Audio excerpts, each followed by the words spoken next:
Allô, ici Marie-Noëlle Marino de Marginale et Heureuse. Aujourd'hui, je vous parle d'éducation alternative, d'éducation libre, d'apprentissage en famille avec mon invité du jour.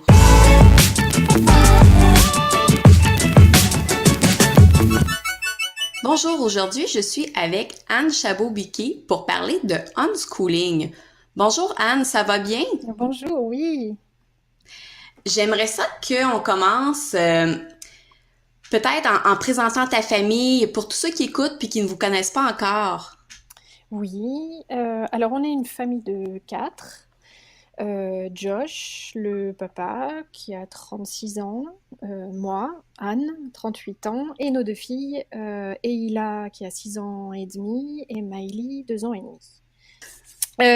On vient de France, ça fait 4 ans qu'on est à Montréal, mais on est une famille multiculturelle, si je puis dire, parce que je suis française et finlandaise.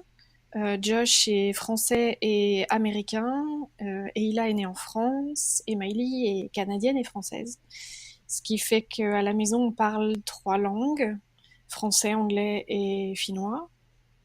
Et on essaie aussi de transmettre la culture de chaque pays, avec que ce soit des plats traditionnels ou alors des fêtes qui sont importantes pour nous.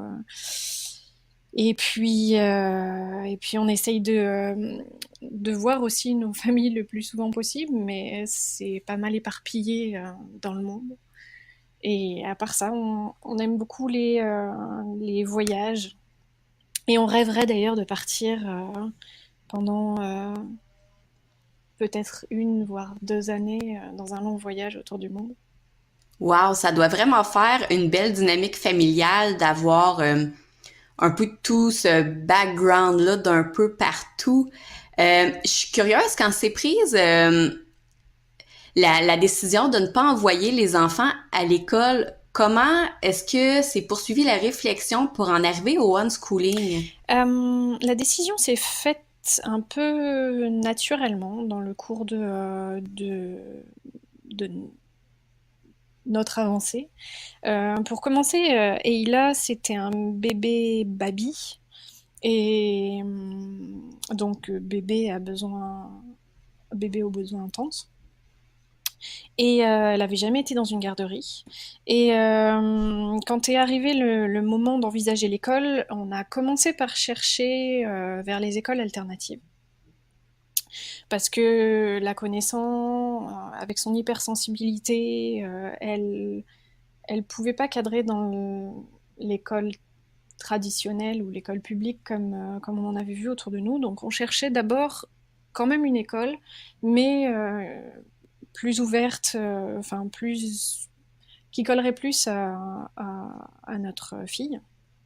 Et en parallèle, j'avais le modèle de l'école finlandaise, euh, qui est une école qui est très, justement, qui laisse beaucoup de liberté aux enfants, et j'espérais trouver un peu ce modèle-là dans les écoles alternatives autour de moi. Et en même temps, j'étais en pleine réflexion dans mon métier de musicienne et particulièrement dans l'aspect pédagogique de mon métier, sur ma façon de transmettre justement la musique. Et j'étais en train de repenser avec une vision beaucoup plus naturelle, beaucoup moins scolaire finalement. Et c'est là qu'on a commencé à se dire que on était plus proche de l'école à la maison plutôt que de l'institution, enfin vraiment une école en tant que telle. Alors on a décidé d'essayer l'école à la maison, mais au départ on savait pas trop. On savait juste que ça s'appelait l'école à la maison. Au final, on n'avait pas cherché à lui donner un nom, on n'avait pas choisi une direction. Je savais juste que je voulais pas devenir institutrice à la maison. Je voulais pas prendre ce rôle-là avec ma fille à un bureau, puisque c'était justement pas ça le but de pas la mettre à l'école. Et du coup, ben, on a essayé pour voir Je voulais savoir si j'en étais capable, si c'était compatible avec nos vies, et puis voir aussi si ma fille se sentait à l'aise avec ça. Et puis, parce que elle est ouverte sur plein de choses, mais à partir du moment où on lui impose quelque chose, elle se renferme totalement et plus rien n'est possible. Et donc, je pouvais pas non plus lui demander, tiens, aujourd'hui on va faire de la lecture, on va lire ça, ou on va faire des maths, ça c'était juste inimaginable. Donc, j'ai commencé à réfléchir sur le mode de, enfin, ou les méthodes. Et puis, j'ai lâché prise, tout simplement. Et j'ai voulu voir comment ça pouvait marcher si ça venait d'elle. Et petit à petit, j'ai découvert ce que c'était que le unschooling. Et du coup, ben, j'ai commencé à nommer vraiment. On a pris cette direction-là à ce moment-là, quand on s'est rendu compte que c'était ce vers quoi on tendait naturellement. Puis ça fait combien d'années que tu utilises plus officiellement le terme unschooling pour décrire ce que vous faites à la maison? Puis je suis curieuse de savoir si c'est toujours ce terme-là que vous utilisez ou si selon les personnes avec qui que votre famille rencontre ou peu importe, si des fois vous modifiez la façon de nommer ce que vous faites à la maison. Oui, ça fait environ un an qu'on parle de unschooling réellement. Euh,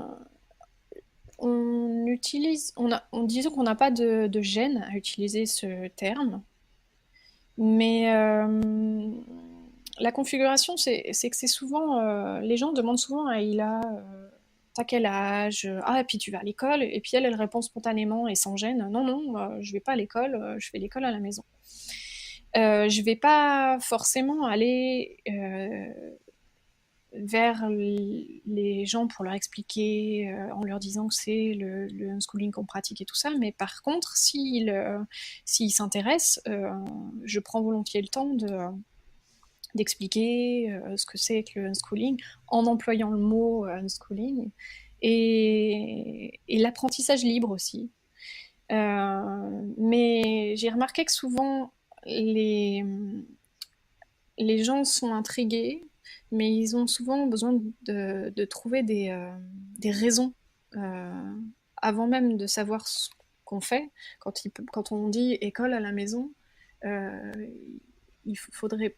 J'ai l'impression qu'il y a toujours une recherche de ah, est-ce que c'est parce que l'enfant est hors norme est-ce que c'est parce que il n'a pas réussi à cadrer à l'école ou avant même de pouvoir parler de ce que c'est que le unschooling.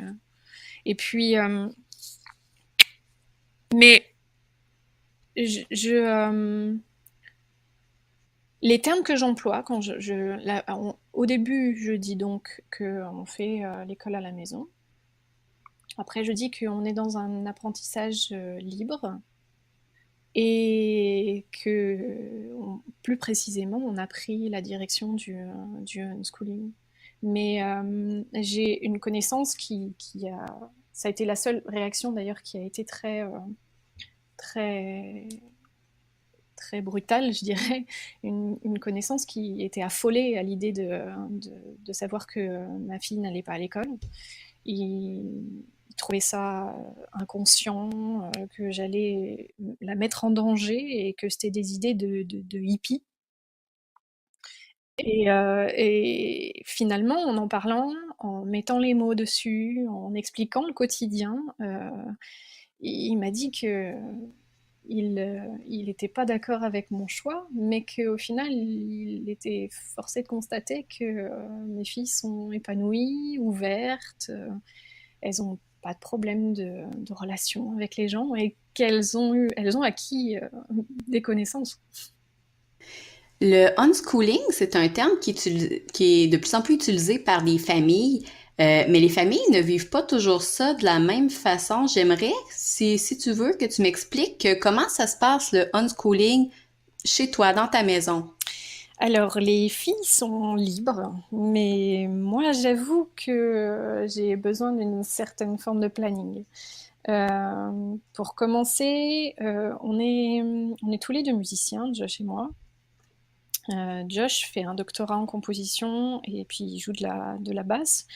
Et donc, il a des moments où il peut travailler en silence, je dirais. Il peut faire ça pendant que les filles dorment ou à des moments où c'est un peu plus adapté. Mais moi, je suis percussionniste et j'étudie la psychologie aussi à distance. Mais je peux pas pratiquer mon instrument quand tout le monde dort. Je suis obligée de faire en sorte que ça fasse partie de notre quotidien. Et en plus, c'est un instrument qui est assez physique, donc je dois être quand même en forme pour éviter de me blesser. Alors il a fallu que j'adapte vraiment tous ces paramètres à notre quotidien. Euh, et donc la première chose, c'est qu'on s'organise avec Josh pour tout ce qui est planning. Euh, Lui, si j'ai besoin, moi, par exemple, de donner un cours où les filles peuvent pas être présentes, il va s'occuper des filles. Et puis, inversement, si lui doit être occupé. Et ensuite, j'ai organisé la maison pour que chaque pièce offre différentes activités. Ça commence, par exemple, il y a la salle de jeu, il y a évidemment des jeux, des livres, des jeux de société, des cahiers d'activités, plein de choses comme ça que les filles peuvent prendre comme elles le sentent. Le salon, il y a accès au bricolage, la peinture, le dessin, tout ce qui est créatif, tricot, je sais pas. La cuisine, il y a leur mini-cuisine qui est fait un peu comme si c'était une sorte de restaurant épicerie où elles peuvent justement me vendre leurs légumes ou alors cuisiner quelque chose. Et la salle de musique où elles peuvent évidemment faire de la musique mais elles peuvent aussi se dépenser parce que j'ai des tapis, donc elles peuvent faire des, des galipettes, des jeux d'équilibre ou il y a aussi un petit mur d'escalade. Donc elles peuvent se dépenser. Je prévois des tranches horaires dans la journée pour chaque pièce. Et ça leur permet de choisir une activité dans la journée, celle qu'elle veut. Et moi, je peux adapter aussi des moments de travail suivant les pièces. Quand on va dans la pièce de musique, j'en profite pour moi pratiquer mon instrument. Et en fin de journée, je leur laisse toujours une heure de libre, totalement libre, où moi j'en profite pour du coup étudier. Il y a après dans tout ce qui est plus organisation générale, je prévois une sortie musée ou autre par mois. Et puis je suis surtout très attentive aux intérêts des filles pour à chaque fois pouvoir approfondir le sujet. Par exemple, Eila, ma grande, elle est passionnée par les raies en ce moment, depuis elle a pu caresser des raies. Et du coup, on lit un livre sur les raies, ça lui permet de lire, ça lui permet d'approfondir toutes ses connaissances. Et puis, on a fait le corps humain comme ça, les planètes.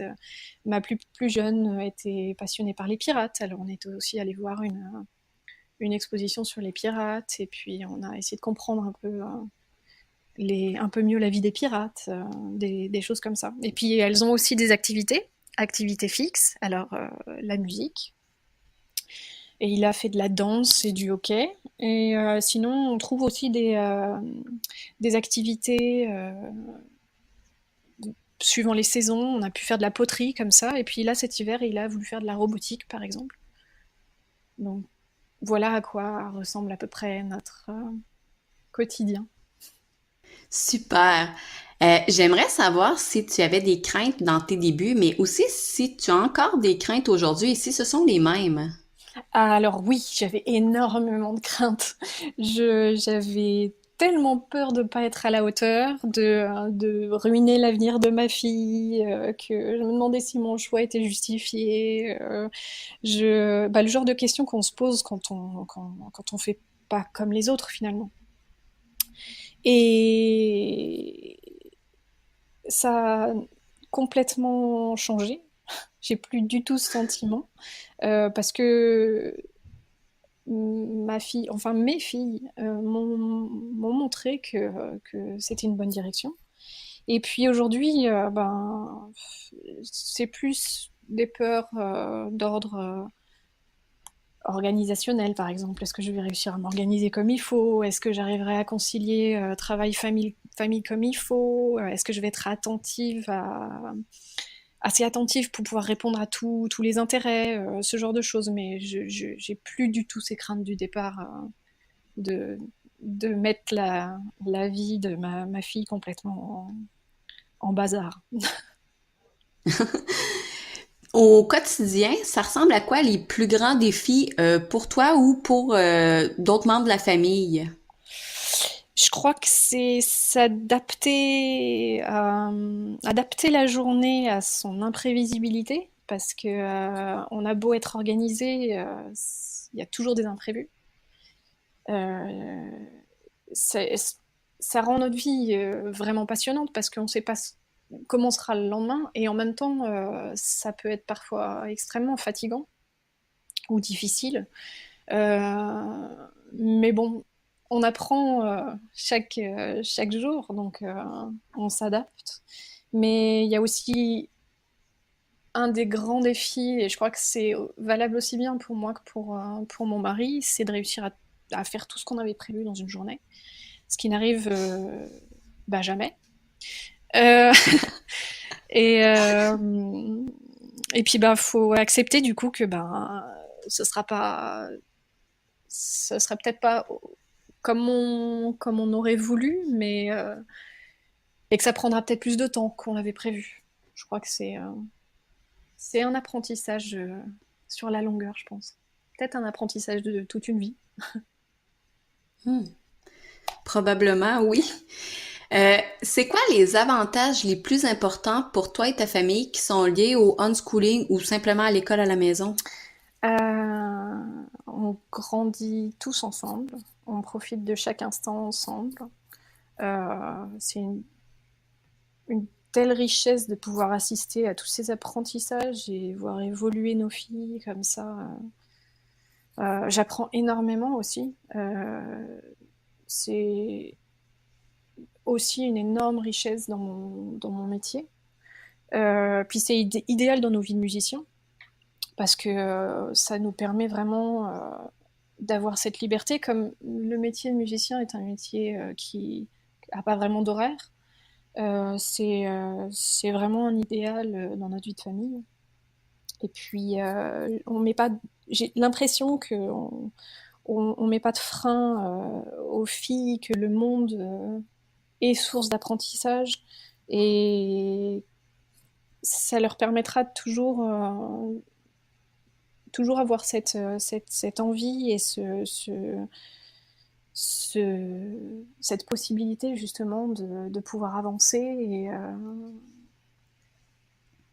être en dehors des cases, avoir cette liberté. Je trouve que c'est une des plus grandes richesses pour notre vie d'adulte, parce que on ne se contraint pas à devoir faire partie de prendre une certaine direction. On choisit de faire ce qui nous plaît profondément. Et est-ce qu'on ne sera pas plus performant et de meilleurs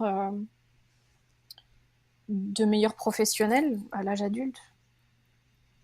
C'est intéressant. C'est des questions à se poser en tant que parent, puis probablement pas juste dans la communauté d'école maison. Tout le monde devrait peut-être réfléchir à tout ça. S'il y a des parents qui sont nouveaux à l'éducation à domicile puis qui écoutent présentement, est-ce que tu as un conseil que tu aimerais leur partager? Quelque chose peut-être que toi, t'aurais aimé te faire dire dans tes débuts ou peut-être que tu t'es fait dire dans tes débuts aussi?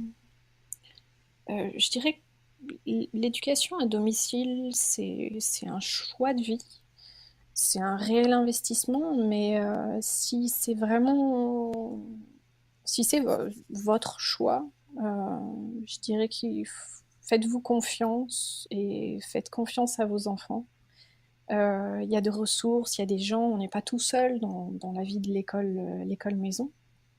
Et puis, euh, et puis écoutez-vous, parce que vous et vous seul connaissez vos enfants, et donc vous prendrez forcément la bonne décision. Puis avant de terminer, j'aimerais que tu me parles un peu plus de ton occupation professionnelle. Est-ce que c'est quelque chose que les gens peuvent suivre en ligne? Il y a beaucoup de gens qui ont des pages Facebook ou des trucs comme ça. Est-ce que les gens peuvent suivre ce que tu fais sur les réseaux Oui, sociaux?